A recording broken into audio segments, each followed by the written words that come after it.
ever feel like your gut is inflamed?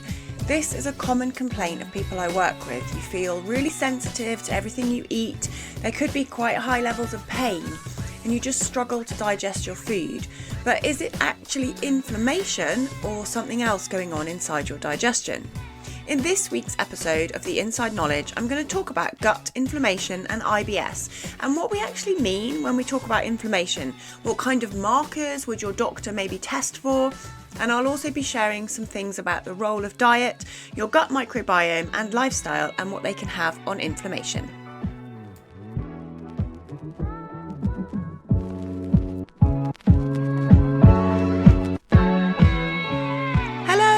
Welcome to episode 76 of the Inside Knowledge podcast for people with IBS.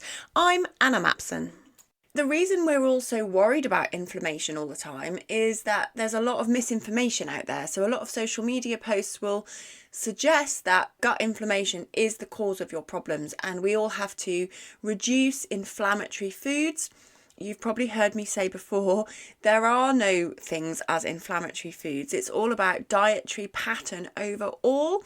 And there are no foods that are toxic and that are unclean or inflammatory. So if anyone says that to you, food is inflammatory, ask them which particular inflammatory markers are raised by eating this particular food. How much of it would you have to eat in order to see that raise? And does it actually have a negative impact on your overall health or your digestive symptoms? These are really important factors when we're thinking about what is inflammation, okay? So I'm going to talk a bit about that, but I just wanted to open with saying there's so much information about inflammatory foods and things that you should be avoiding. It's really natural to worry that you have got this raging inflammation inside you that you need to control. And I think it's quite unhelpful when it's presented in that way. So hopefully we can get a little bit more nuance today and help you really understand what it is we're actually looking at. Put very simply, inflammation is just our body's way of responding to foreign invaders or injury in the cell. So it's our body's way of defending itself if we come into contact with an infection like a virus, or maybe we have an injury. So the three kind of main triggers for inflammation would be like microbes. If you have a cut on your finger and then you get it infected by some certain germs, bacteria as we now call them, that will trigger inflammation. You also might get tissue damage, so perhaps like from an injury as well, or potentially from something infecting you inside as well. If we think about things like cellulitis or sepsis, these are inflammations of our tissues inside the body. And then also you can get metabolic stress that causes significant inflammation, and it could be like significant exercise. If you listen to my episode about running with IBS, in there I talk about inflammation that is caused by short-term acute excessive exercise like running a marathon or something that's really intense. That can raise up our inflammation markers as just part of our oxidative stress. There are things that can cause higher levels of inflammation, including metabolic disease. So that's where you have raised lipid levels in your blood, you have maybe high cholesterol, obesity. Those things are also known to trigger some levels of inflammation in our body. So basically it's like our body's way of involving the immune system in order to correct something that needs to be dealt with. In an acute situation, that's really helpful. It's your immune system getting to attack foreign invaders like toxins and bringing new blood to repair these damaged structures. So maybe if you think about the cut on your finger again, when it's red and if it's infected, maybe it becomes hot and red and sore, and those are the things that you can see and you can feel. But what you can't see is all your immune cells rushing in to kind of zap the pathogenic bacteria. So they're turning up the heat, which can kill off the pathogens, and then they're turning them to pus because they're kind of enveloping them, crushing them and dealing with them. And we know we need that acute inflammation response. It's very helpful and it helps to protect us from viruses and other things that want to get in and affect our body. In people who have inflammatory bowel disease, so that's ulcerative colitis or Crohn's, they have a lot of inflammation going on in the gut. So that is a lot of immune activation responding to an upset gut lining, to bacteria in their gut potentially. There's a whole host of reasons why people get inflammatory bowel disease, but it is different from IBS. And so I'm only talking today about what kind of inflammation you get in IBS rather than IBD.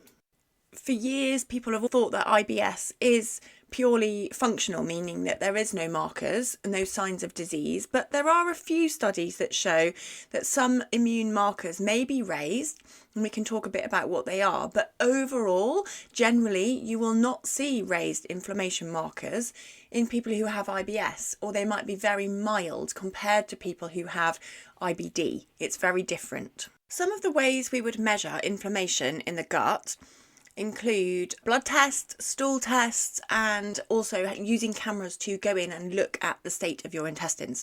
Starting off, calprotectin is a protein that is found with our white blood cells. So it's released into the stool when we get inflammation in your intestines. And so this is something that is used to diagnose inflammatory bowel disease. And some people have mildly raised levels when they have IBS. So basically you will have this level of this protein in your poo if you have inflammation in your colon. So it suggests that you've got inflammation in the lining of your gut. Often this is a test that will be done if you've got IBS and they don't know whether you've got IBS or IBD, because if it's raised in conditions like Crohn's or ulcerative colitis, that is a way you can identify it and make sure that you're getting the right treatment. So typically calprotectin levels higher than about 100, the NHS will ask for a retest within 2 weeks. And then if you have got IBS, it's typically less than 50. But if it's slightly raised, you may get a retest to do it again. And if it's slightly raised again, then they might do some other investigative tests.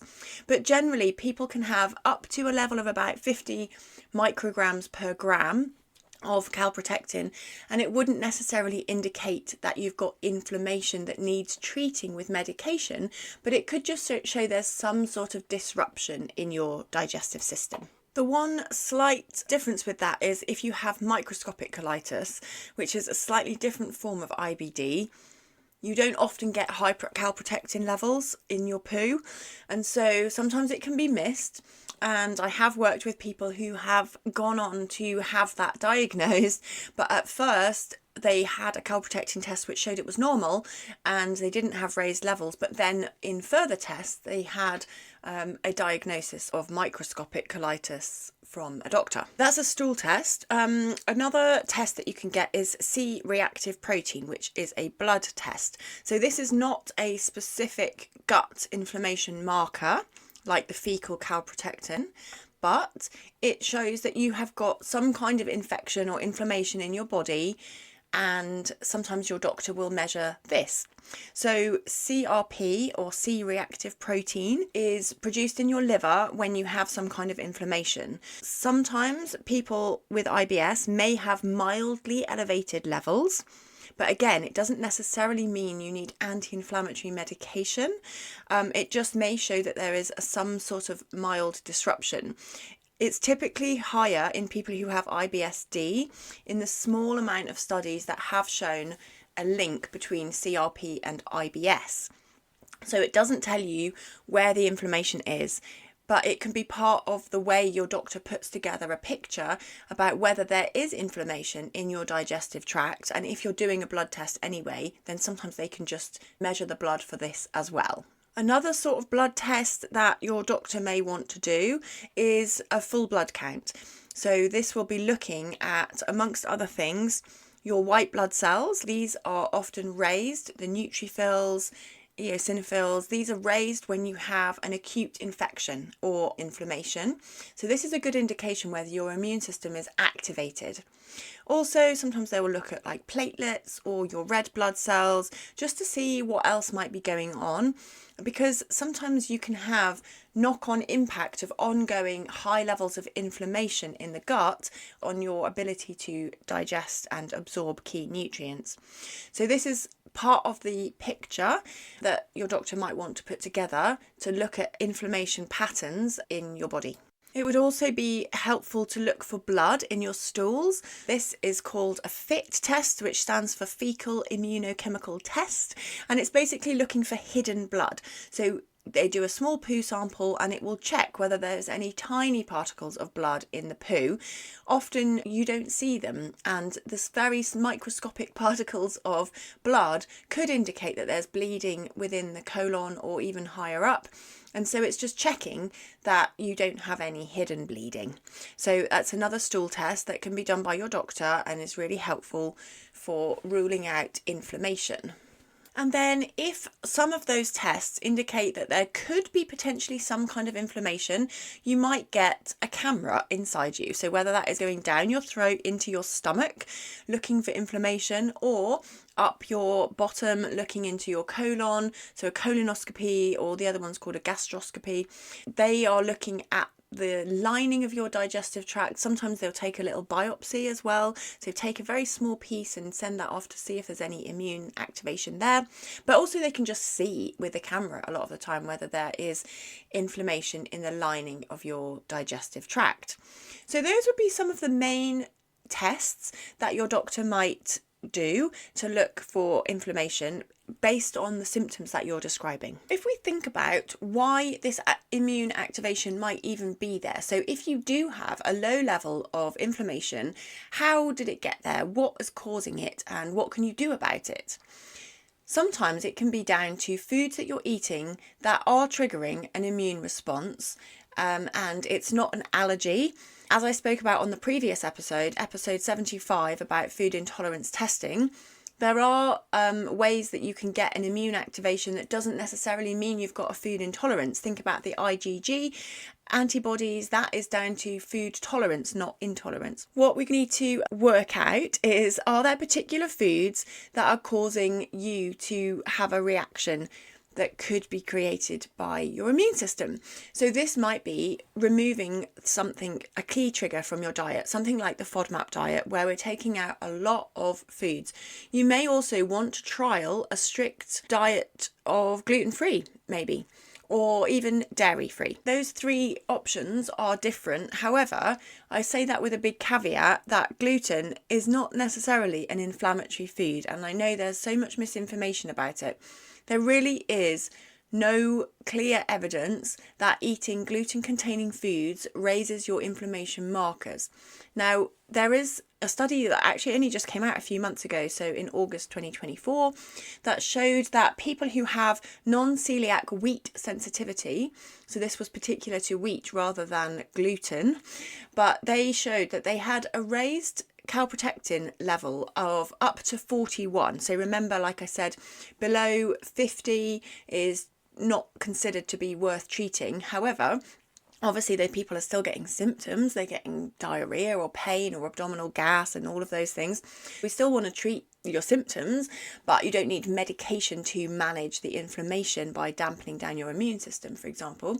So they took some people who had IBS and compared them to people who had non-celiac wheat sensitivity, and they measured that by taking wheat out of their diet for 6 months, and then showed that their fecal calprotectin did go down. So this was a mild level of inflammation in the gut, and it was made better by removing wheat from their diet. Now, it was not gluten, so they may have had other gluten-containing products, but it was wheat. And these people, most of them, seemed to have the genes for celiac disease, but were negative for actual celiac disease. And this is where there's quite a lot of, again, slight misinformation about what is the thing that's actually triggering your symptoms. So is it gluten, and do you need to cut out foods containing gluten, or is it more down to the fact that your eating pattern is very wheat heavy. So are you having a bit of toast for breakfast, or maybe cereal, even a healthy cereal like a muesli that could have bran flakes in it and wheat flakes? Maybe you're having sandwiches for lunch. Maybe you have a little biscuit in the afternoon, and then perhaps you have pasta for dinner. You're basically eating wheat-based carbohydrates throughout the day, and changing your diet is going to be beneficial because it's removing some of that reliance on wheat, but it's also bringing in other things that can also be beneficial. So maybe you're eating more rice, more potatoes, and it's just giving you a slightly different nutrient profile.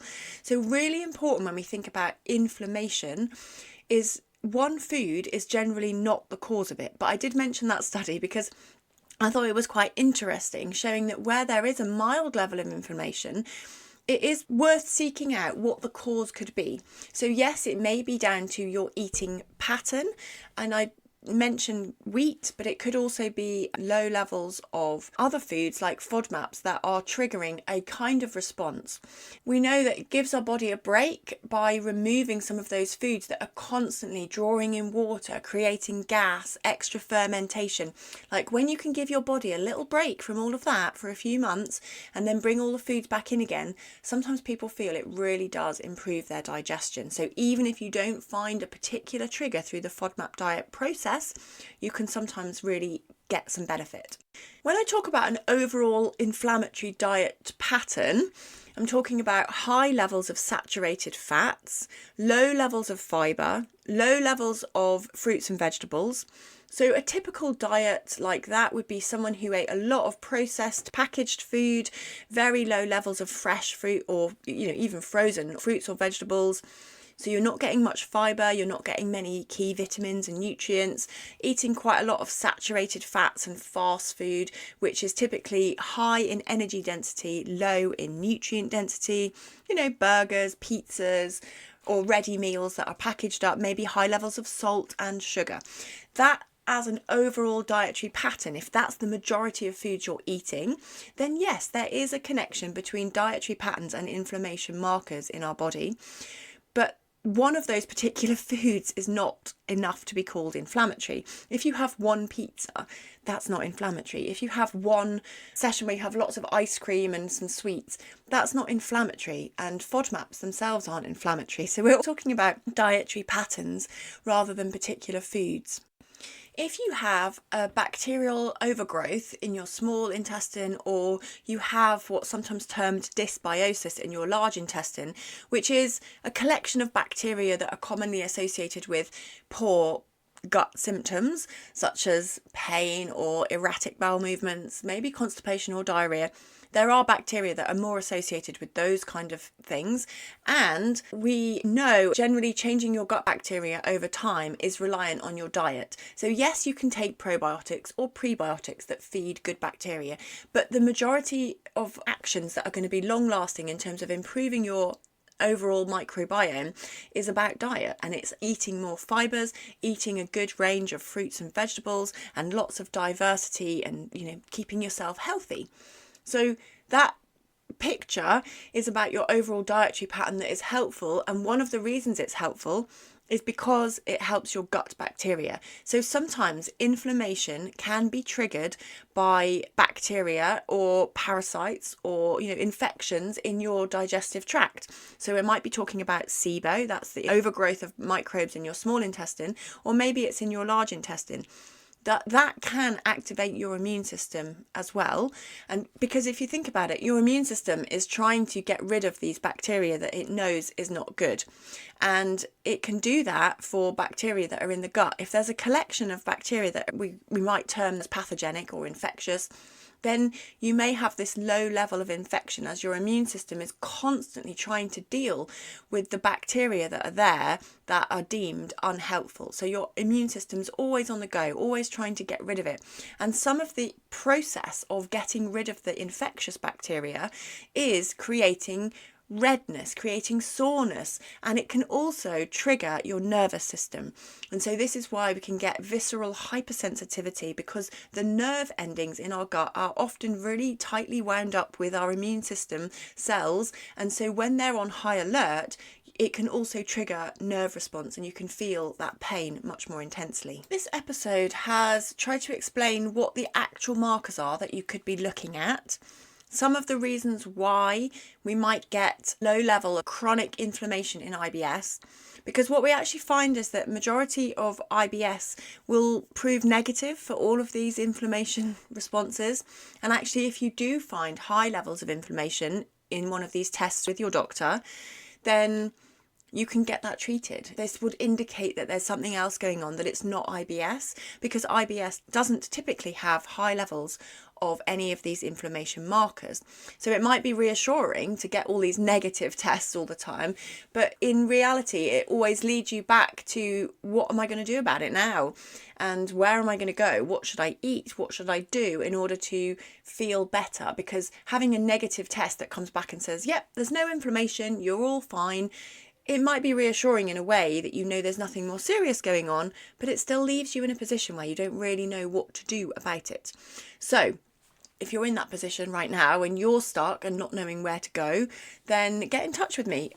I work with people over 3 months. My 3-month gut reset is all about helping you identify a diet that works for you, something that you can do and change in your own life, the way you eat, what you're eating and how you're living, to try and reduce your symptoms and try and start feeling better again and get back off the toilet, back to living a better life. So if you are interested in that, do drop me an email. You can book a free consultation call from my website, or I will put a link in the show notes. But always happy to hear from you as well if you've got questions that have come up from this episode, or you've got a topic you'd like me to focus on in a future episode of the Inside Knowledge. Thanks for listening to this episode though. Better digestion for everyone.